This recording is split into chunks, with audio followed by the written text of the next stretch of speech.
సేవాలాల్ మహారాజ్ విగ్రహాన్ని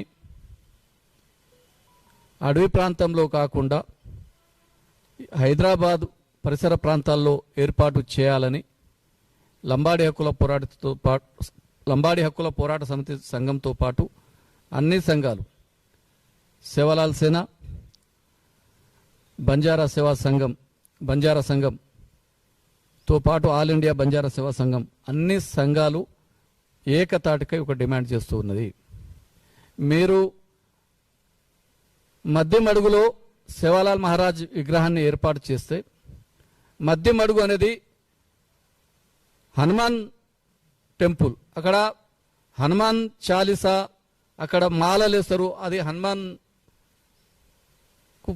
ప్రసిద్ధిగాంచింది. మీరు తీసుకుపోయి సేవాలాల్ విగ్రహం అక్కడ పెడతామన్నా, సేవాలాల్ మందిరం కడతామన్నా అక్కడ వచ్చేది పేరు మధ్యమడుగు మాత్రం.